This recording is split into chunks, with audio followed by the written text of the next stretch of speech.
अस्सलाम वालेकुम नाज़रीन, आप देख रहे हैं प्रोग्राम इनसाइट। मैं हूं आपका होस्ट सैयद मुजम्मिल। सियासत पर बात होती रहती है, लेकिन आज की बड़ी खबर जो है वो खेल के मैदान से है, और वो है ऑस्ट्रेलिया से, जहां पाकिस्तान ने फ़ाइनल तक रसाई हासिल कर ली है। और फाइनल पाकिस्तान अब खेलेगा इतवार के रोज़। एक ऐसी टीम जो आज से 3 से 4 रोज़ पहले कहा जा रहा था कि कराची पहुँच जाएगी वापस फ़्लाइट पकड़ के, और उसका सर्वाइव करना बड़ा मुश्किल हो चुका है, उसने दोबारा से साबित किया कि अनप्रडिक्टेबिलिटी जो है पाकिस्तान टीम की वो अब भी बरकरार है। और आज न्यूजीलैंड को शिकस्त से 2-4 करते हुए पाकिस्तान ने ये शानदार कामयाबी हासिल की है।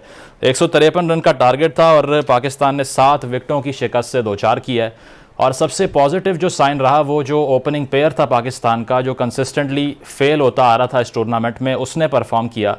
रिजवान ने और बाबर ने हाफ सेंचुरी स्कोर की, जिसके बाद कहा यह जा रहा है कि अब जो फॉर्म है इन दोनों की वो वापस दिखाई दे रही है और टच में दिखाई दे रहे हैं। इसी पर हम बात करते हैं। सलमान भट्ट साहब हमारे साथ मौजूद हैं, साबिक टेस्ट प्लेयर हैं। सलमान, के वक्त का आप क्या एक्सपेक्ट कर रहे थे कि पाकिस्तान ऐसे सरप्राइज करेगा आज और फाइनल खेलेगा T20 वर्ल्ड कप का? देखिए, आज से अगर आप एक वीक पहले चले जाएं तो डेफिनेटली पाकिस्तान की परफॉर्मेंस ऐसी नहीं थी कि बहुत लोग इनको रेट करते हैं। लेकिन पाकिस्तान ने जो पहले 2 मैच हारने के बाद अपनी टीम में एडजस्टमेंट्स की हैं वो बड़ी यूजफुल थी। एक तो पाकिस्तान ने चौथा फास्ट बॉलर मोहम्मद वसीम की सूरत में ऐड किया अपनी टीम के अंदर। दूसरा, जिस मिडिल ऑर्डर के ऊपर पाकिस्तान 2 साल से कोशिश कर रहा था कि ये लड़के परफॉर्म करें, पाकिस्तान ने उन्हें रिप्लेस किया और पाकिस्तान लेकर आया अंदर हारिस को और उससे पहले फखर जमान को। तो जैसे ही पाकिस्तान ने ये 2 से 3 चेंजेस किए, पाकिस्तान की आउटपुट बिल्कुल तब्दील हो गई। पाकिस्तान की बॉलिंग बहुत इफेक्टिव हो गई। शादाब खान ने बहुत क्रूशियल इनिंग खेली, नवाज बहुत अच्छा खेले। फाइनली इफ्तिखार ने, आप देखें इंडिया के खिलाफ मैच में पहले उसकी बारी देखें, फिर साउथ अफ्रीका के खिलाफ जो पार्टनरशिप उसकी शादाब के साथ हुई, एंड नाउ ओपनर जिनका आपने जिक्र किया कि वो स्ट्रगल करते आ रहे थे, कम द बिग गेम दोनों पाकिस्तान के जो बड़े प्लेयर हैं उन्होंने इसमें परफॉर्म किया। तो चीजें तसलसल के साथ बेहतरी की तरफ जा रही थी। पाकिस्तान ने राइट टाइम पे पीक किया और फिर कुदरत का निजाम जो है, अल्लाह ताला की मेहरबानी के साउथ अफ्रीका हारी जो है नीदरलैंड से, वो किसी ने एक्सपेक्ट नहीं किया था। और जो जिम्बाब्वे से उनका जीता हुआ मैच था उसमें बारिश हो गई, उन्हें 13 रन चाहिए थे, उनकी सारी विकेटें हाथ में थी। बिल्कुल। सलमान, आपको लगता है कि केन विलियमसन इस मौके के ऊपर पिच को मिसरीड कर गए? शुरू में हमने स्विंग देखा, उन्होंने पहले बैटिंग ऑप्ट की, लेकिन कोई खास फायदा नहीं मिला उसका। देखिए, बड़े मैच के अंदर पहले हमेशा बैटिंग करना सेफ होता है और उन्होंने यकीनन सेफ फैसला किया। इस पिच के अंदर कोई ज्यादा मूवमेंट नहीं थी, बल्कि ऑस्ट्रेलिया का अगर कहा जाए कि ये सबसे स्लो पिच था तो इसमें कोई दो राय नहीं है। तो पाकिस्तान की बॉलिंग ने इस पर जल्दी अडेप्ट किया। पाकिस्तान ने इस पर शॉर्ट ऑफ लेंथ बॉलिंग की, चेंजेस ऑफ पेस बड़े अच्छे थे। हमारे फास्ट बॉलर्स की लेंथ बहुत अच्छी थी इस पिच के ऊपर और पेस का जो चेंज था वो भी बड़ा जबरदस्त था। वेयरएज न्यूजीलैंड के पास पेस तो वैसे ही नहीं है, सिवाय लोकी फर्गुसन के। उनके जो 2 एक्सपीरियंस बॉलर हैं वो मीडियम फास्ट बॉलर हैं और ऐसे बॉलर्स के ऊपर जब हमला होता है तो फिर उनके पास ज्यादा ऑप्शंस नहीं बचती। सलमान, जो ओपनिंग पेयर जिसकी आपने भी बात की, बाबर और रिजवान, आपको लगता है बहुत प्रेशर में थे और परफॉर्मेंस से जवाब दिया है उन्होंने अपने नाकिदीन को? बहुत तनकीद की गई उनके ऊपर अगर गुज़श्ता 1 हफ्ते की बात करें तो। बिल्कुल जी, हफ्ता भी तनकीद की और पिछले 2 साल से बहुत सारे लोग ये कहते रहे कि इनमें से एक को वन डाउन आना चाहिए, ये पावर प्ले में स्लो खेलते हैं। पावर प्ले में देखें, ये पाकिस्तान की बदनसीबी है कि पाकिस्तान रियलाइज नहीं करता कि ये दुनिया का वो प्लेयर है जिसकी 8 सेंचुरी पार्टनरशिप्स हो गई हैं इंटरनेशनल T20 क्रिकेट में और 3 वर्ल्ड कप में सेंचुरी पार्टनरशिप्स हो गई हैं। दोनों वर्ल्ड नंबर 1 और नंबर 2 हैं। तो ऐसे प्लेयर्स को अभी अगर हमने बैक नहीं करना तो हमने किस प्लेयर को बैक करना है? और उन्हीं की हम पोजीशन चेंज करने पे हर वक्त तुले रहते हैं। मेरा ख्याल है कि उन्होंने बहुत अच्छा किया, किसी के ऐसे गलत मशवरे को जो है अपने जो है ना ऊपर तारी नहीं किया। दे कंटिन्यूड और उन्होंने एक बड़े मैच के अंदर पाकिस्तान को बहुत बड़ी पार्टनरशिप, जिससे मैच बिल्कुल आसान कर दिया उन दोनों ने। बिल्कुल बिल्कुल। सलमान, आप साथ ही मौजूद रहिए जी। पॉइंट आपका आ गया। हमारे साथ आलिया रशीद साहिबा भी मौजूद हैं, स्पोर्ट्स एनालिस्ट हैं। आलिया साहिबा, सरप्राइज दिया पाकिस्तान टीम ने आपको आज? और दूसरी चीज़ ये कि बाबर की और रिजवान की फॉर्म का वापस आना, शाहीन शाह का ओपनिंग स्पेल, उसकी फॉर्म हम देख रहे थे वापस आई है। कितने पॉजिटिव साइंस है पाकिस्तान के लिए ये?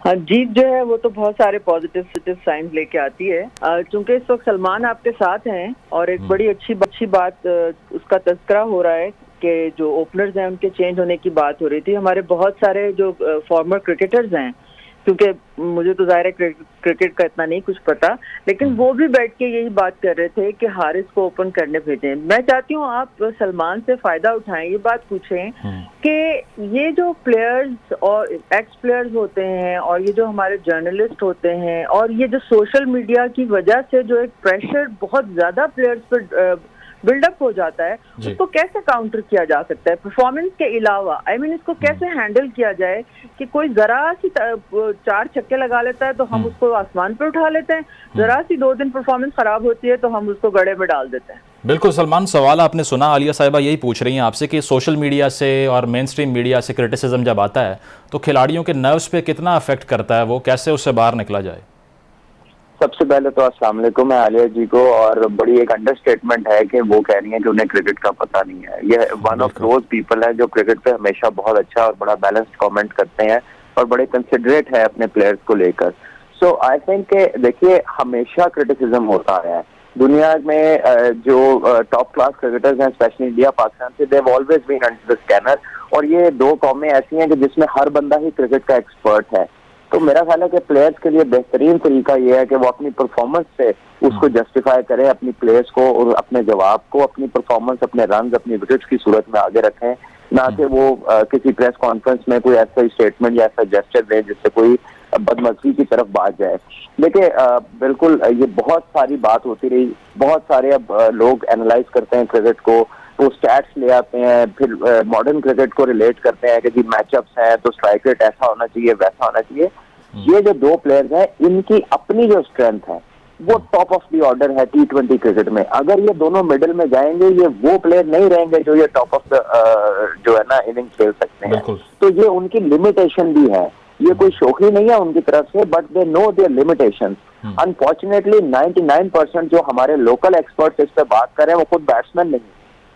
ये आप ये भी स्टैट निकाल के देख लीजिएगा कि कितने बैट्समैनों ने ये बात किया कि इन्हें ऊपर नहीं खेलना चाहिए, इन्हें नीचे खेलना चाहिए। सही। तो ठीक है, वो जितने भी लोग हैं उनकी राय है, उनका तजर्बा है, वो सारा आंखों पे वो बड़े हैं, लेकिन बात यह कि इन दोनों के नीचे आके वो वेनम नहीं रहेगा इनकी गेम में। तो सलमान, ये भी जिन लोगों का आप जिक्र कर रहे हैं, ये भी बात सामने आई कि उन्होंने कहा कि PSL की एक परफॉर्मेंस पे आप हारिस को साथ ले गए और ये जस्टिफाइड नहीं है सिलेक्शन, लेकिन हारिस ने हमने देखा कि क्रूशल पॉइंट पे आके आज 3 बाउंड्री स्कोर की, इससे पिछले मैच के अंदर भी मोमेंटम प्रोवाइड किया टीम को। तो ये बात ठीक है, ऐसी परफॉर्मेंस को कोई फोर्स ही नहीं करता। हारिस ने अभी रिसेंटली भी जो नेशनल T20 खेला उसके टोटल 50 रन नहीं है 5 से 6 इनिंग्स में, और PSL में भी उन्होंने एक ही इनिंग खेली। अगर कोई एक बंदा आता है, हैदर अली भी जब आए थे ना PSL की 1-2 इनिंगों के ऊपर, तो आते साथ ही उन्होंने इंग्लैंड में 50 रन किए थे और हर एक तरफ शोर मच गया था Haider Ali. Now after 2 years where is Haider Ali? बात यह है कि अगर आप किसी को 1 से 2 परफॉर्मेंसेस के ऊपर उठा के पाकिस्तान की टीम में लाते हैं और 1-2 हनीमून पीरियड होता है पहली 3-4 इनिंग, उसके बाद दूसरी टीमें आपको पढ़ लेती हैं, आपके ऊपर काम कर लेती हैं, और फिर वो आपको उन एरियाज में बॉल नहीं करती जो आपकी स्ट्रेंथ होती है। तो ये चीज तो एंडोर्स नहीं कर सकते कि आप 1 से 2 छोटी परफॉर्मेंसेस के ऊपर किसी को पाकिस्तान खिलाना शुरू कर दें। और फिर जब हारिस आए हैं तो गलत ये किया कि हारिस ने PSL में बड़ी इनिंग खेली ओपन पे, आपने उसे वनडे में मिडिल ऑर्डर खिला दिया, और जब वो मिडिल ऑर्डर में फेल हुआ तो फिर जाहिर है उस पर तनकीद तो होनी थी। तो जिस पोजीशन का प्लेयर आप पिक करते हैं, खुदारा उसको उसी पोजीशन के ऊपर खिलाएं ताकि वो भी अपने जिस काम को करके वहां तक आता है वो उसको जस्टिफाई तो कर सके। बिल्कुल, स्पेशलाइज जिसमें होता है वहीं चांस मिलना चाहिए। आलिया साहिबा, कल के मैच की अगर हम बात कर लें, इंडिया और इंग्लैंड का बड़ा मुकाबला है, तो क्या एक्सपेक्ट कर रही हैं आप? कौन सी टीम फाइनल में जाती हुई नजर आ रही है आपको? एक्चुअली मुझे ऐसा लग रहा है कि इंग्लैंड जो है वो जीतेगा। मुझे ऐसा लग रहा है कि फाइनल पाकिस्तान और इंग्लैंड का होगा, लेकिन अगर आप देखें दुनिया के हिसाब से और जितना दुनिया इंतजार कर रही है ब्रॉडकास्टर के हिसाब से, और ICC भी शायद इसमें खुश होगा कि इंडिया पाकिस्तान का हो, और मेरा ख्याल है इंडिया पाकिस्तान के सारे अवाम भी खुश होंगे। मगर मुझे लगता है कि इंग्लैंड शायद इतनी आसानी से हार नहीं मानेगा, क्योंकि देखिए उनके नीचे तक इतनी डेप्थ है, बैटिंग में भी इतने उनके ऑलराउंडर्स हैं, और ऊपर से उनका जब वो बटलर चल जाता है, 2-3 प्लेयर्स ऊपर से वो इतने धांसू खेलने वाले हैं, तो उसकी वजह से डेफिनेटली उनको वो एज है। बॉलिंग भी उनकी, खास तौर पे करन जो है वो, सैम करन बहुत अच्छी गेंदें कर रहा है, और बड़ा यानी कि वो बावजूद इसके कि वो बहुत जबरदस्त पेस नहीं है उनके पास, लेकिन बड़ी इंटेलिजेंट वो बॉलिंग करते नजर आ रहे हैं। अभी हम चूंकि पाकिस्तान की बात कर रहे हैं और ये बड़ा मुझे इस वक्त मजा आ रहा है आपके प्रोग्राम में, क्योंकि सलमान किस बैठे हैं और तो ये बात बड़ी जबरदस्त हो रही है। अब ये बताइए, मैं आपसे माजरत चाहती हूँ, मैं इसलिए सलमान बैठे हैं तो मैंने कहा चलें कि कोई मजेदार बात लोगों तक पहुंचे।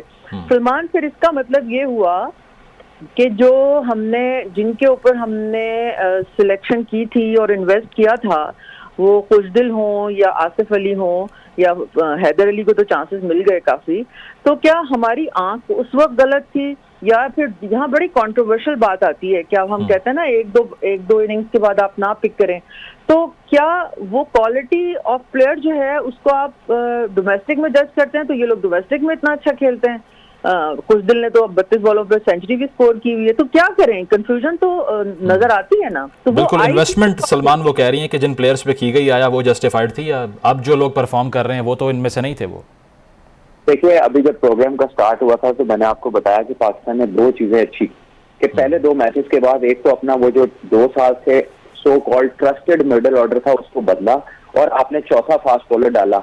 ये बात मैं वर्ल्ड कप शुरू होने से पहले अपने प्रोग्राम में कहता आ रहा हूँ कि ऑस्ट्रेलिया की कंडीशन के अंदर जो हमने अपना मिडिल ऑर्डर सिलेक्ट किया है वो टेक्निकली इक्विप्ड नहीं है पेस एंड बाउंस को डील करने के लिए। ऑस्ट्रेलिया के अंदर मेरा ख्याल है मैं वाहिद बंदा हूँ जो 6 महीने से कह रहा था कि शान मसूद को टीम में ले आए, और सब मुझे कहते थे यार वो तो T20 का प्लेयर ही नहीं। बात यह है कि ऑस्ट्रेलिया के अंदर आपको 3 प्रॉपर बैट्समैन अपनी लाइनअप में चाहिए to counter the pace and bounce जो वहां पे होता है। आज का जो क्रिकेट का मैच था पाकिस्तान का वो एक कदरे स्लो पिच पे था जो कि एशियन स्टाइल का विकेट है, लेकिन अगर आप पर्थ की बात करें, आप मेलबर्न में पहले इंडिया पाकिस्तान के मैच की बात करें, ब्रिस्बेन की विकेट की बात करें जहाँ पे पाकिस्तान अपने मैच खेल के आया है, आपके जो प्लेयर्स एक्सपोज हुए हैं शॉर्ट पिच बॉलिंग के ऊपर वो इसी वजह से हुए, वो टेक्निकली इक्विप्ड नहीं थे। तो इसमें तो कोई रॉकेट साइंस नहीं है। मैं तो मुझे तो इतना अजीब फील होता है कि मोहम्मद वसीम जो चीफ सेलेक्टर है वो ऑस्ट्रेलिया में वो सीरीज खेले हैं कार्ल्टन यूनाइटेड जिसमें पाकिस्तान ने जीता था वसीम भाई की कप्तानी में। तो अगर उन्हें उनसे ज्यादा तो किसी को आइडिया नहीं होना चाहिए कि ऑस्ट्रेलिया में पिचेस कैसे। मैंने भी ऑस्ट्रेलिया के 2 टूर किए हैं, आसिफ अली हो, खुशदिल हो या हमारे जो हैदर अली है, वो बहुत टैलेंटेड लड़के हैं, लेकिन वो इन कंडीशंस के उनके स्कोरिंग जोन्स नहीं है, वो सामने फ्रंट ऑफ द विकेट खेलते हैं, जबकि ऑस्ट्रेलिया में विकेट रन होते हैं। जितना मर्जी स्टैटिस्टिशियन निकाल के देख ले, ऑस्ट्रेलिया में जब तक आप कट फुल बैकफुट के स्ट्रोक आपके पास नहीं है आप वहां पे कामयाब नहीं हो सकते। तो उनको तीनों को लाना यहाँ पर मेरा ख्याल है कि it was a bad error of judgement. मैं तो यही कहूंगा। ठीक है सलमान, शॉर्टली फाइनल कमेंट आपसे, संडे को फिर पाकिस्तान वर्सेस इंडिया या पाकिस्तान वर्सेस इंग्लैंड? देखिए, मेरा भी दिल है कि पाकिस्तान इंडिया का फाइनल और पाकिस्तान जीते, क्योंकि इंडिया से हम MCG में हारे हैं और अल्लाह करे हम MCG में विनिंग नोट पे इंडिया के अगेंस्ट खत्म करे, स्कोर आइडियली चैंपियन बने। लेकिन इंग्लैंड एक टफ टीम है, इंग्लैंड के खिलाफ अगर इंडिया का मेरे ख्याल में बेस्ट चांस है कि इंडिया चेज करे, क्योंकि इंग्लैंड की जो बॉलिंग है ना वो उनका वीक लिंक है। लेकिन अगर इंडिया की बॉलिंग सामने आ गई और इंग्लैंड चेज जारी हुई और बैटिंग पिच हुआ तो इंडिया की बॉलिंग के लिए बड़ी मुश्किल होगी। ठीक है, बहुत शुक्रिया। हमारे साथ सलमान बट मौजूद थे, आली साहिबा मौजूद थी, और प्रेडिक्शन भी यही है और ख्वाहिश भी उनकी यही है कि इतवार के रोज़ पाकिस्तान का इंडिया से मुकाबला हो और जो पहली डिफीट थी उसको अवेंज किया जाए। बहरहाल प्रोग्राम में आगे बढ़ते हैं और सियासी मौज़ूआत की बात करते हैं। लॉन्ग मार्च की अगर बात कर ली जाए तो इमरान खान साहब की जो अल्टीमेटम है वो कल से शुरू हो रही है और एक मरतबा फिर से इस लॉन्ग मार्च का आगाज़ होने जा रहा है, जिसके लिए तैयारियाँ मुकम्मल हैं। आज भी मुख्तलिफ मकामात पर हमने देखा कि सड़कों को ब्लॉक किया गया PTI कारकुनान की जानिब से। इसके अलावा पंजाब हुकूमत ने भी इमरान खान हमला केस में JIT तश्कील देने का फ़ैसला किया है और ये कहा है कि खसूसी सिक्योरिटी इमरान खान साहब को प्रोवाइड की जाएगी और फुल प्रूफ सिक्योरिटी उनको देने की बात की है। इन तमाम मौज़ूआत पर हम आज बात करेंगे। शानदाना गुलजार खान साहिबा हमारे साथ मौजूद हैं, PTI के रहनुमा हैं, बहुत शुक्रिया ज्वाइन करने के लिए। इसके अलावा मतीन हैदर सीनियर तजिया निगार हैं, आपका भी बहुत शुक्रिया। शानदाना साहिबा, बताइएगा, कल से एक मरतबा फिर से आप लॉन्ग मार्च का आगाज़ कर रहे हैं, लेकिन अक्यूज़ इस बात पे आपको किया जा रहा है कि मुल्क के मुख्तलिफ हिस्सों में जो सड़कों को बिलखसूस GT रोड की अगर बात करें, मोटरवे की बात करें, जो आपने ब्लॉक किया उससे आवाम को ख़ासी परेशानी भी है, तकलीफ़ भी है। तो क्या कोई ऐसा तरीक़ाकार इख्तियार नहीं हो सकता कि ये जलाओ घेराव जो हो रहा है, सड़कें ब्लॉक हो रही हैं, इसको अवॉइड करके अपने मुतालबात की तरफ जाएँ आप? शुक्रिया मुजम्मिल साहब, आपकी इंट्रो में आपने एक बहुत इंटरेस्टिंग बात की कि JIT तश्कील दी जा रही है कि ताकि प्रोब और पता चले कि क्या हुआ है खान साहब के साथ। तो जब खान साहब खुद कह रहे हैं, खुद बता रहे हैं उनके साथ क्या हुआ है, उन पे असैसिनेशन अटेम्प्ट हुई है वो नाम बता रहे हैं और एक मजाक बनाया हुआ है पूरे मुल्क के साथ कि एफआईआर में वो नाम ही नहीं आ रहे हैं क्योंकि मुझे तो कहा गया था कि आज शो में हमारे साथ शेख साहब भी होंगे, अल्लाह करे वो ज्वाइन करें। बट कैन यू इमेजिन के 6 महीने पहले आपको शेख साहब बताएं कि जी शांदाना मुझ पर अटैक करेंगी और मुझे शक है और मैंने एक वीडियो बना के रख ली है। फिर 3 दफ़ा 3 डिफरेंट मौक़ों पे शेख साहब का जहाज़ ख़राब हो और वो बार बार कहें कि मुझ पे मेरी जान को ख़तरा है। फिर मेरे शेख साहब का जो पायलट जीप है पेशावर जलसे के बाद उसमें भी आग लग जाए और फिर जब खुदा न खासा शेख साहब पे गोलियां चलें और फिर शेख साहब एफआईआर करने की कोशिश करें तो उल्टा मैं उनसे कहूं कि नहीं जी आप फितना है, आप फसाद हैं, गोलियां तो आप ही चली ही नहीं है और एफआईआर हम करेंगे अपनी मर्जी से, जेआईटी भी मर्जी से करेंगे और एफआईआर में नाम भी नहीं डालेंगे तो अपनी मर्जी के डालेंगे और आपको तो जो कानूनी तहफ़्फ़ुज़ात है आइन में, सीआरपीसी में, पीपीसी में, तो वो हमने नहीं करनी। अब इस हुकूमत ने जो 7 महीने से मुल्क के साथ इकोनॉमिक जोक खेला है वो तो सबके सामने उस पर आराम से बात करेंगे, लेकिन पिछले 10-15 दिन में पहले अरशद शरीफ शहीद, फिर खान साहब के साथ, फिर जो ये गंदा मजाक किया आजम स्वाति साहब के साथ, तो इसने मुल्क की जड़ें हिला दी हैं। अच्छा। और अगर अवाम ना निकले, अपना एहतजाज ना करें तो ये लोग कहाँ जाएं? आसमान पे जाएं, मरीख पे जाएं, कहाँ जाएं? मुझे आप बताएं ना। बात आपकी सही है कि एहतजाज करने से तकलीफ होगी, बिल्कुल होगी, लेकिन क्या जो एक्जिस्टेंशियल क्राइसिस इस मुल्क में हो रहा है, क्या आपको बोलने की सजा मिल रही है, क्या आपको गोलियां खानी पड़ती हैं, 11 लोग को नुकसान होता है कंटेनर पे, एक शहीद हो जाता है खान साहब को बचाने की कोशिश में, वो हमारा कोई रिश्तेदार नहीं था ना, खान साहब को कोई रिश्तेदार था, तो उस पे किसी को कोई मसला नहीं है कि कोई मर जाता, पाकिस्तान का सबसे पॉपुलर पॉलिटिकल लीडर मर जाता। गम इनको ये है कि जी ये सड़क क्यों बंद हो गई है। मुझे बताया आपने सड़क खोल के करना क्या था? यहाँ बिल्कुल आप सही फरमाया, एम्बुलेंसेस का इशू है, उसके लिए हम खोल रहे हैं। मैं खुद पेशावर जब हमने मोटरवे ब्लॉक किया था सैटरडे को, मैं वहाँ खड़ी थी, कितनी दुल्हनें, कितनी शादियां, कितनी एम्बुलेंसेस, कितनी खवातीन, कितने बच्चे, हमने सबके लिए लेन्स खोली थी। वो बिल्कुल आपकी बात सही करें, लेकिन आप बताएं कि हम लोग करें तो क्या करें? अदालतें हमारी नहीं सुन रही हैं, थाने हमारे नहीं सुन रहे हैं, हमारे लीडर की जिंदगी पे हमला होता है, हमारे सेनेटर की बीवी पे एक हमला होता है। शांदाना साहिबा, पंजाब में तो आपके इत्तेहादियों की हुकूमत है, वो भी नहीं सुन रही आपकी। नहीं, देखिए आपका आईजी, आपका जो एसएचओ है, उनकी जान निकली हुई किस बात से? नहीं, वो कोर्ट में कह रहे हैं वज़ीर आला पंजाब ने रोका है एफआईआर में ये नाम डालने से। ये है कि जी कत्ल तो हो ही नहीं सकता, आप हम पे प्लीज इल्जाम मत लगाएं, ये तो कत्ल हो ही नहीं सकता। मैंने शेख साहब की इतनी लंबी एग्जांपल आपको क्यों दी कि मैं ये कह रही हूँ, आप समझ रहे कि मैं डीआईजी एसपीआरओ और मैं कह रही हूँ कि जी मैं तो किसी मतलब फौज पाकिस्तान जो हमारी जामिन है जिंदगी में, वो इम्पोर्टेड है, उसमें तो कोई गलत हो ही नहीं सकता, सारे पैगंबर हैं। और मैं कह रही हूँ कि फौज पाकिस्तान इसी पाकिस्तानियों से बनी हुई है, यही कौम है, इनसे भी गलतियां होती हैं। पॉइंट आ गया आपका। कैसर अहमद शेख साहब ने हमें ज्वाइन किया, उनसे जवाब ले लेते हैं। कैसर साहब, शुक्रिया आपके वक्त का। बताइएगा, कहा यह जा रहा है, हमारे साथ शांदाना साहिबा मौजूद हैं, वो यही कह रही हैं कि पहले से इमरान खान को साहब को थ्रेट्स भी मौजूद थे, उन्होंने वीडियो बनाकर रखी हुई थी कि मुझ पर हमला हुआ तो ये लोग होंगे, लेकिन हमारी सुनी नहीं जा रही, तो एहतजाज के अलावा चारा नहीं है हमारे पास, ये जलाओ घिराओ जो हो रहा है, इस पर ये मौक़िफ़ है उनका, क्या रिस्पॉन्ड करेंगे इस पर आप? कैसर साहब को रिकनेक्ट करते हैं, उनकी आवाज़ में कुछ तातुल है। मतीन साहब, आपने भी गुफ्तगू ये मुलाहिज़ा की, कल से दोबारा से एहतजाज का आगाज़ हो रहा है, तो क्या समझते हैं आप कि पीटीआई का जो स्टैंड पॉइंट है, इसमें कितनी क्लैरिटी नज़र आ रही है आपको? जी मुजम्मिल साहब, बहुत शुक्रिया। जो क्लैरिटी तो हमें किसी किस्म की नज़र नहीं आ रही, और आपने इससे कबल जो शांदाना से सवाल किया और उसमें जो आपका कमेंट था कि ये पीटीआई के लॉन्ग मार्च के साथ ये जो अभी रावलपिंडी इस्लामाबाद के साथ जो हशर किया गया, सड़कें ब्लॉक की गई, ऑल ऑफ ए सडन पूरी क्रिकेट खेली गई मोटरवे पर, पब्लिक की थी वो सारी डिस्टर्ब हो गई, बिल्कुल, और हर बंदे को मुश्किलात हुई। और इस्लामाबाद और रावलपिंडी को तो हम पावर सीट कहते हैं, पिंडी गैरिजन सिटी है तो इस्लामाबाद में गवर्नमेंट की सीट है, सब कुछ डिस्टर्ब हो रहा था। देखिए पॉलिटिक्स में बिल्कुल हर पार्टी को लॉन्ग मार्च, एहतजाज ये करने की इजाज़त है, लेकिन not at the cost of disturbing the public life. Public life को डिस्टर्ब कर रहे हैं, जो ट्रेवलिंग है, जो कम्युनिकेशन है, उसको आप ब्लॉक कर रहे हैं। और लोगों की नकलो हरकत को ब्लॉक कर रहे हैं। लोगों के लिए अगर ये कह रही हैं कुछ एम्बुलेंसेज रिलीज़ की गई वहाँ पे पेशावर मोटरवे में, लेकिन रावलपिंडी इस्लामाबाद में कम अज़ कम ऐसा नहीं हुआ। यहाँ पे बहुत मुश्किल तीन सूरत हाल थी, और एक ऐसे वक्त में जब खान साहब पे कातलाना हमला हो चुका है, उसकी शदीद मजम्मत की जाती है, बिल्कुल उसमें कोई दो राय नहीं।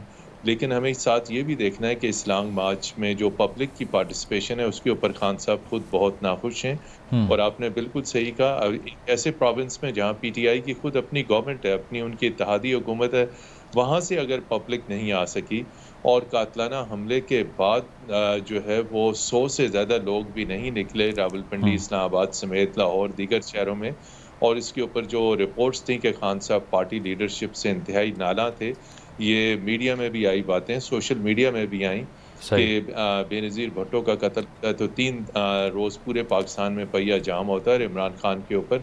ये पीटीआई को रियलाइज़ करना होगा कि इनके साथ पब्लिक अब पहले की तरह नहीं है। पंजाब प्रोविंस में अपनी हुकूमत होते हुए पब्लिक इनके साथ नहीं है। चंद 100 लोग जो कारवान के साथ चल रहे हैं वो हैं। लेकिन मैं इसमें ये कहूँगा कि वोट बैंक इनका ज़रूर है, लेकिन लोग इतने मौशी मसाइल का शिकार हैं, बिल्कुल बेसिकली लोगों को मोबिलाइज नहीं ये कर पाए। ठीक है, इस हवाले से भी बात करेंगे। शेख साहब ने ज्वाइन कर लिया। कैसर साहब, कल से फिर से पीटीआई अपना जो एहतजाज है, लॉन्ग मार्च है, उसको रिज्यूम कर रही है। गवर्नमेंट कैसे रिस्पॉन्ड करेगी? खान साहब कह रहे हैं कि मैं इस बार डिले नहीं करूँगा इस्लामाबाद पहुँचने की तारीख को। बिस्मिल्लाहिर्रहमानिर्रहीम।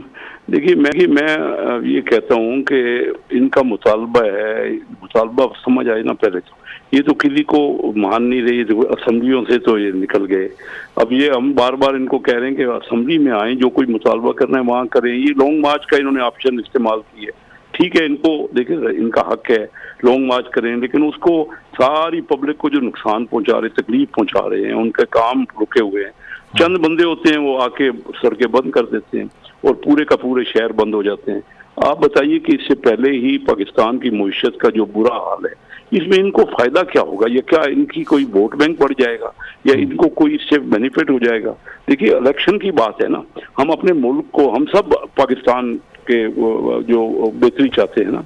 और मैं ये कह रहा हूँ कि कौमी असम्बली में 2 मेंबर इनके कम थे, ये वापस तशरीफ ले आए। हो सकता है चंद लोग, कोई एक पार्टी इनके साथ, अगर इनके मामले में कोई वजन होगा या लोग इनकी बातों से कन्विंस होंगे तो लोग इनकी तरफ आ जाएंगे। वो मेजॉरिटी 172 वोट जिनके साथ होंगे वो वज़ीर आज़म रहता है ना। आप मुझे दुनिया के किसी मुल्क की मिसाल दे दीजिए कि इस तरह कभी टर्म जब 5 साल से पहले असम्बली खत्म होती है, असम्बली कभी इंडिया में ऐसी कोई मिसाल आपके पास, इतनी बड़ी उनकी जमहूरियत है, पूरी रिवायत है। आप यूके में देख लें, 2 महीने में 3 नए प्राइम मिनिस्टर बने, लेकिन उनकी पार्लियामेंट तो नहीं खत्म हो गई ना। अब हर जगह यही शुरू हो जाए। फर्ज कीजिए आज कोई इनकी बात मान के ये जो लॉन्ग मार्च से, यानी ये जबरदस्ती जो इलेक्शन करवाना चाहते हैं कि डेट आप हमें दे दे, ये अगर रिवाज पड़ जाएगा तो इलेक्शन अगर हो भी गए इस तौर से, इलेक्शन हो भी गए आके भाई हमने इलेक्शन करवाने हैं, नहीं तो हम पब्लिक लाएंगे। पब्लिक तो इनके साथ है, 25 करोड़ लोग हैं, मुल्क की आबादी है, तो पब्लिक तो इनके साथ है। कौन मना कर रहा है कि इनके साथ नहीं है? हर पार्टी के साथ लोग आ जाएंगे। अगली बार इलेक्शन फर्ज करो इनकी बात मानी गई, इलेक्शन हो गए, जो पार्टी हार जाएगी वो फिर आ जाएगी, यहाँ मार्च कर देगी, यहाँ इस्लामाबाद बैठ जाएगी, उनके बाद भी लोग होंगे। कौन सी पार्टी है जिसके पास लोग नहीं है? बिल्कुल कैसर साहब, लेकिन देखें ना, अवाम आपकी जानिब देख रही है कि इसको मैनेज तो फिर गवर्नमेंट को ही करना पड़ेगा ना, अगर इस्लामाबाद की तरफ लोग आ रहे हैं। आगे मोहम्मद बिन सलमान साहब भी पाकिस्तान आ रहे हैं, अगर उस दौरान ऐसा कुछ होता है और पाकिस्तान के इंटरेस्ट कॉम्प्रोमाइज होते हैं, फिर क्या करेंगे? देखिए, मैं आपको बताऊं, मैं जापान गया हुआ था, आज से कोई 50 साल पुरानी बात कर रहा हूँ। 50 साल में वो लोग, उनके एहतजाज मैंने खुद देखा हो रहा था। जब ट्रैफिक लाइट रेड हुई, सारा एहतजाज बंद हो गया, एक ऑर्गेनाइज तरीके, और फिर ग्रीन हुई लाइट तो फिर शुरू हो गए। वो एहतजाज का कुछ तरीका होता है दुनिया में। हमारे यहाँ एक निराला एहतजाज है कि हर चीज का, हर बंदे का कारोबार बंद कर दो, हर बंदे का, बेचारे किसी ने हॉस्पिटल जाना है उसको रोक दो, कि इनकी बात मानी जाए। बिल्कुल आप दुरुस्त कह रहे हैं कि हमें करना, हम तो कह रहे हैं कि आ जाओ, बैठ जाओ, असेंबली में आ जाओ। मैंने कल एक टीवी मीडिया पे ने ये बात की, और नहीं, फर्ज करो ये कहते हैं कि हमें कुछ लोग पसंद नहीं है, उनके साथ हम नहीं बैठ सकते। तो मैं ये कहता हूँ कि जिस पार्टी के 5-5 बंदे ये जो इनको अच्छे लगते हैं वो ले लें, हम इनके कुछ बंदे चुन लेते हैं, मिल के तब बैठ जाएं। अच्छा, स्टैंडिंग कमेटियां होती हैं, उनमें बैठ जाएं, कोई उनमें तमाम पार्टियों के मेंबर होते हैं। अगर कोई दुनिया में जो तरीकेकार हैं उससे करे ना। मुझे ये बताइए, आप रोक के अच्छा करें एहतजाज एक जगह करें पुरअमन से, इनके साथ जो कुछ जो खान साहब के साथ हुआ ना, हम सबको अफसोस है। मैं समझता हूँ कि मुल्क के मफाद की बात नहीं है, ये बहुत गलत हुआ है। जो इनको इंसाफ मिलना चाहिए। साहब, वैसे राणा साहब ये नहीं कहते अपनी प्रेस कॉन्फ्रेंसेज में कि उनको अफसोस है? नहीं, देखिए ना, हर बंदा अपनी अपनी बात ही करेगा ना, पॉइंट ऑफ व्यू। मैं कोई राणा साहब की ताबेदारी तो नहीं करूंगा कि राणा साहब की मैं कुछ, या वो मेरी ताबेदारी नहीं करेंगे, ठीक है ना। हर एक का पॉइंट ऑफ व्यू है। मैं ये कह रहा हूँ और बड़े अपने भरोसे से कह रहा हूँ, बड़े एतमाद से कह रहा हूँ कि हमें बैठना पड़ेगा मुल्क में। हाँ, ये सब हम पाकिस्तानी हैं, पाकिस्तान की बेहतरी चाहते हैं। ये भी इलेक्टेड लोग हैं, हम भी इलेक्टेड लोग हैं। मैं इनको कह रहा हूँ संजीदगी से सोचे। खान साहब का इतनी फॉलोइंग है, उनके अपने मफाद में ही है। मैं वो अपना वोट पे खराब कर रहे हैं, मैं आपको सही बता रहा हूँ। एज अ पॉलिटिशियन मैं 30 साल से पॉलिटिक्स में हूँ। मैं ये महसूस कर रहा हूँ कि ये जो लोगों को ये तकालीफ हो रहे हैं ना, लोग इनसे इनका वोट बैंक आपके नजदीक इससे नुकसान होगा पीटीआई को, इसका जवाब लेंगे शमदाना साहिबा से। और एक शामिल करते हैं प्रोग्राम में, ब्रेक के बाद इसको मजीद डिस्कस करेंगे। Stay with us.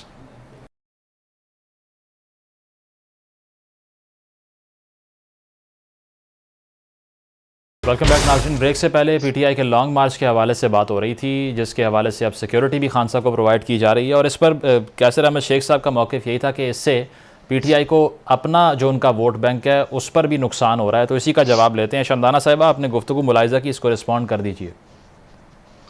शुक्रिया मुज़म्मिल साहब। मैं इस तमाम गुफ्तगू को एक कॉन्टेक्स्ट देना चाहूँगी और आपकी तवस्सुत से शेख साहब को सलाम भी करूँगी। मेरे कॉलीग हैं, मेरे सीनियर हैं, बहुत काबिल इज़्ज़त है, इनके साथ बहुत अच्छा वक्त गुजरा है और काम भी किया है। और इसमें कोई दो राय नहीं है कि शेख साहब लोग जैसे ही लोग हैं कि हमें लगता है कि, आपको पता है मेरे को ये छुपी हुई ढकी बात नहीं है कि मैं पीडीएम की लीडरशिप के बारे में क्या ख्यालात हैं, वो किस किस्म के लोग हैं। लेकिन क्योंकि पीडीएम में शेख साहब जैसे लोग हैं तो शायद मुल्क में और थोड़ी बहुत हमें होप है कि शायद पाकिस्तान बेहतर हो जाए जैसे लोगों के हाथ। अब ज़रा डिस्कशन पे आते हैं। देखिए, मतीन साहब ने एक बहुत इंटरेस्टिंग बात की, लेकिन माज़रत के साथ अगर लोगों को सिर्फ लाहौर पिंडी मोटरवे जीटी रोड का गम है तो इसलिए तो पाकिस्तान इस हालत में है। मैं जब नेशनल असम्बली में थे, सही फरमा रहे हैं शेख साहब, मैं कुछ स्पेसिफिक सेंसिटिव कमेटीज़ की मेंबर थी, स्पेशल कमेटी से नेशनल असम्बली की, जो असद कैसर साहब स्पीकर साहब ने पब्लिक डिमांड पे बनवाई थी। एक सीपेक कमेटी थी, एक उसमें एक एक्स फाटा कमेटी थी, एक उसमें पाक अफगान कमेटी थी। पाक अफगान कमेटी में हम गए थे चमन, काबुल, तोरखाम, पेशावर, क्वेटा, बहुत सारे बॉर्डर पोस्ट पे जाते थे। हम देखते थे कि पाकिस्तान की दरामदात नहीं, बरामदात $3.5 अरब क्यों गिरी अफगानिस्तान की तरफ, क्योंकि वो तो कुछ भी नहीं बनाते तो सब कुछ हम ही उधर भेजते हैं। आपको नहीं पता कि जो चेक पोस्ट की बात कर रहे हैं और पब्लिक ट्रॉमा की, कि between Quetta and Chaman 57 kilometre का रास्ता है और वहाँ पे 25 चेक पोस्टें हैं, यानी हर 2 किलोमीटर पे। फिर जब चमन से जो आपका बॉर्डर पोस्ट है अफगानिस्तान, वहाँ से आपके पाकिस्तानी ट्रेडर सामान लेके चलते हैं और डेरा इस्माइल खान पहुँचते हैं, तो वो कसम खाते थे, कहते बीबी हम लोगों को ब्राइब पैसे दे के लॉ इन्फोर्समेंट एजेंसीज को, गवर्नमेंट अथॉरिटीज़ को पिछले 75 साल से उनको पैसे दे के कहता है हमारा सामान इतना नहीं रहता कि हम आगे उसको पाकिस्तान में बेचें। तो क्या सिर्फ पाकिस्तान में ये लाहौर है, पिंडी है, इस्लामाबाद है, जीटी रोड है, बलूचिस्तान में जो हो रहा है 75 साल में, वो डिस्टर्बेंस किसी को नहीं नजर आती है? हम तो कह के थक गए। रिपोर्ट है हमारी, तो पहली दफ़ा फेडरल गवर्नमेंट आई थी, हम तो कह के थक गए कि खुदा का वास्ते लोगों को तो उठाते ही हो, थोड़ा सा ट्रेड लोगों को चलन, तो चलो जिंदगी की अहमियत नहीं है, तजारत ही की अहमियत रख लो। अपने पाकिस्तान का नुकसान करो। $3.5 अरब कहाँ चले गए पिछले 8 साल में? ये $3.5 अरब कहाँ हवा में उड़ गए? और अपना नुकसान किया, अफगानिस्तान का तो नहीं किया। तो माजरत के साथ, जिसको पब्लिक डिस्रप्शन से इतना गम है, मैं मानती हूँ पब्लिक डिस्रप्शन, क्या बलूचिस्तान पाकिस्तान का हिस्सा नहीं है? क्या सिर्फ पंजाबी पाकिस्तान का हिस्सा है? सिर्फ कराची पाकिस्तान का हिस्सा है? सिंध पोर्ट का गम है सबको, बाकी पाकिस्तान पानी में डूब जाए खैर है? आपने कभी वाघा बॉर्डर और तोरखम को देखा है? उनकी हालत में फ़र्क देखा है कि जब अफगानिस्तान से मुसलमान पश्तो स्पीकिंग लोग आते हैं, उनके साथ हम क्या करते हैं? मार के पीट के औरतों का लेबर हो जाता है आपके बॉर्डर पे, उसका तो किसी को गम नहीं है। वो एक इंटरनेशनल बॉर्डर है और वाघा पे हर शाम को नाच गाना, म्यूजिक, ओए होए, मस्तियां। मतलब ये कितने पाकिस्तान है? खान साहब तो कहते थे 2 नहीं 1 पाकिस्तान, ये तो 10 पाकिस्तान है कि सही। जितना आपकी ज़बान कोई डिफरेंट होगी, लिसानियत होगी, जेब में ज़ोर होगा, तो आपके इंसानी हकूक का और डिस्ट्रप्शन का गम होगा। दूसरी बात, जो शेख साहब ने की, मैं उनसे एग्री करती हूँ। असेंबली में बैठना बहुत अच्छी बात है, लेकिन शेख साहब से पूछें, जब पाकिस्तान की बका का एक बिल था, फैटिफ बिल, वो हमने क्लियर करना था। क्या किया था उस दिन नून लीग ने और पीपल्स पार्टी ने? सब उठ के चले गए थे। क्यों गए थे? क्योंकि इसके लिए मियां नवाज शरीफ के लिए, जरदारी के लिए, ये फजल इनके लिए एनआरओ चाहिए था। ये सब उठ के चले गए थे, इंक्लूडिंग आपकी जो माशाल्लाह आजकल बहुत बनती हैं मिनिस्टर ऑफ स्टेट हिना रबानी, खैर क्रेडिट सारा ले रही हैं। उस दिन क्या किसी को पाकिस्तान और असेंबली और जमहूरियत याद नहीं थी? सही, ठीक है, माजरत पॉइंट के आ गया साथ चंदाना सर, साहब, आपका ऐसे टाइम नहीं शॉर्ट है होगा हमारे पास कि जी। एक पल में तोला एक पल में माशा। जब जमहूरियत अच्छी थी तो हमारे लिए भी थी, और अगर जमहूरियत आज भी अच्छी तो सबके लिए सही, अच्छी है। ठीक ऐसा है। नहीं होगा कि जब अवाम की बात होती है तो सारे उठ के चले जाते हैं, जब इमरान खान की बात होती है तो फिर सडनली असेंबली ठीक मुकद्दस है, हो जाती मतीन है। साहब आपकी तरफ माजरत के आएंगे। साथ। गुफ्तगू आपने भी सुनी, तो क्या लगता है इस मार्च का, इससे पहले तो ये रिवॉल्व कर रही थी एक तैनाती के इर्द गिर्द, लेकिन आपको लगता है कि ये जो आम तैनाती है इसके अलावा भी कोई ऑब्जेक्टिव इसमें नज़र आता है आपको?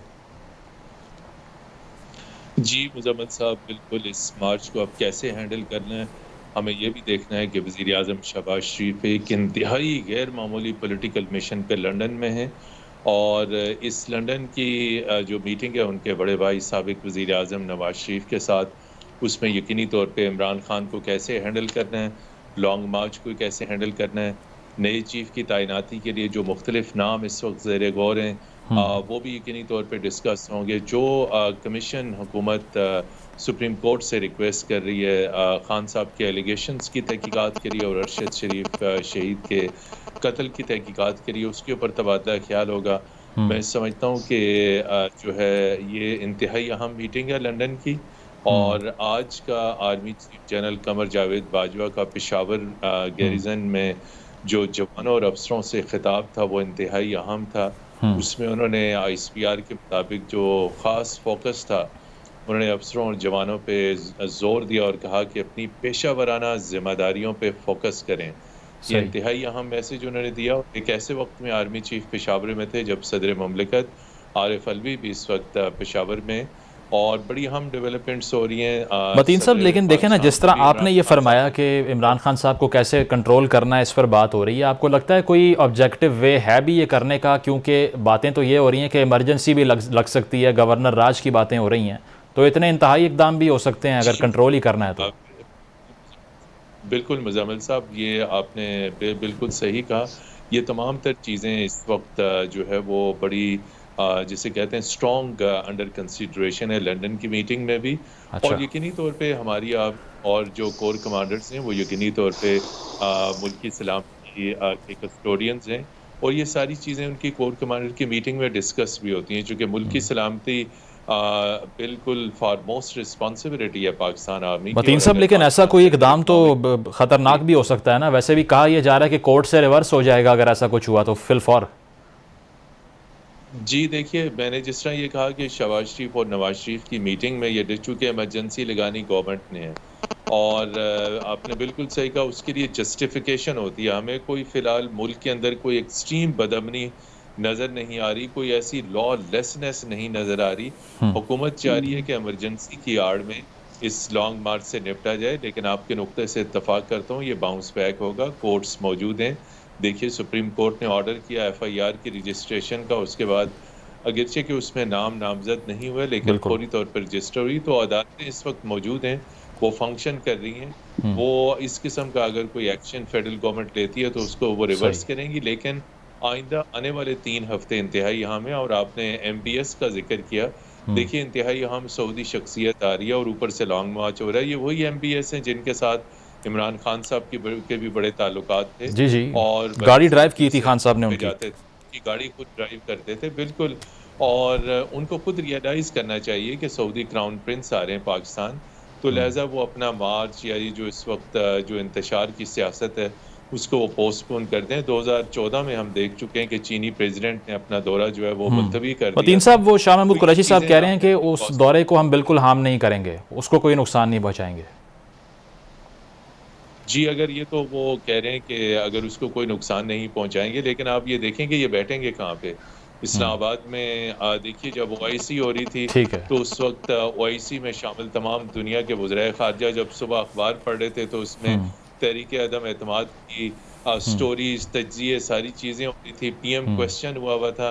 क्या फीलिंग उस वक्त के वज़राए ख़ारजा की होगी कि वो एक ऐसे वज़ीर-ए-आज़म सुन रहे हैं जिनकी अपनी सीट हिली बिल्कुल हुई है। स्टेबिलिटी मौजूद तो नहीं है। ठीक है, अब कैसर साहब आपसे फाइनल कमेंट लेना चाहेंगे। आप क्या कंफर्म करते हैं कैसर साहब इस बात को कि इमरजेंसी या गवर्नर राज की ऑप्शंस अंडर कंसिडरेशन है लंदन में इस वक्त?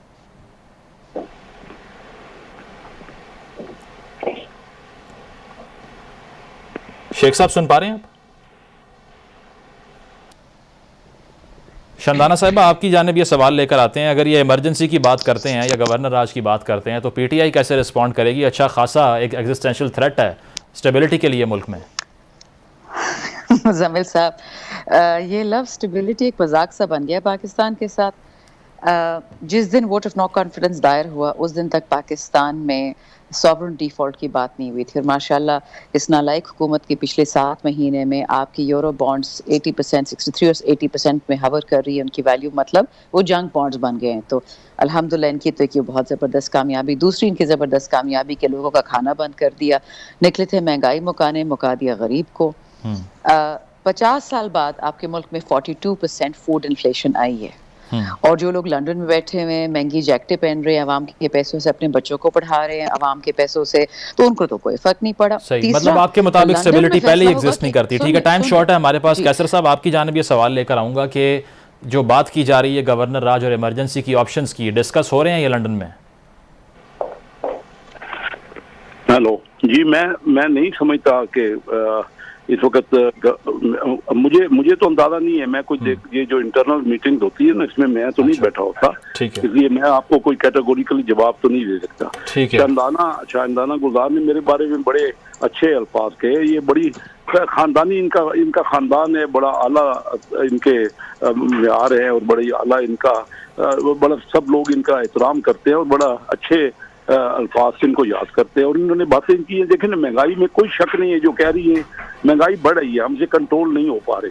सही। वो उसमें हम यही तो चाह रहे हैं कि आज ये चार्टर ऑफ इकॉनमी कर ले। हम पहले दिन से तो कह रहे थे PTI से, क्योंकि ये जो अब मामला है ना कोई एक पार्टी इसको हैंडल नहीं कर सकती। इस्लामिक मैटर जो है ना हम शानदाना भी समझती है, मैं भी समझता हूँ, आप भी समझते हैं। मकसद सिर्फ ये कि हम सबको इसमें कोई ना कोई मुश्तरका एफर्ट करनी पड़ेंगी, क्योंकि इस वक्त कॉन्टेस्टेशन से और गुफ्तगू से मसाइल हल करना होंगे। बहुत शुक्रिया कैसर अहमद शेख साहब, शानदाना गुलजार साहिबा, मतीन साहब मौजूद थे। प्रोग्राम आपने मुलाहिजा किया, फीडबैक ज़रूर दीजिएगा। अल्लाह हाफ़िज़।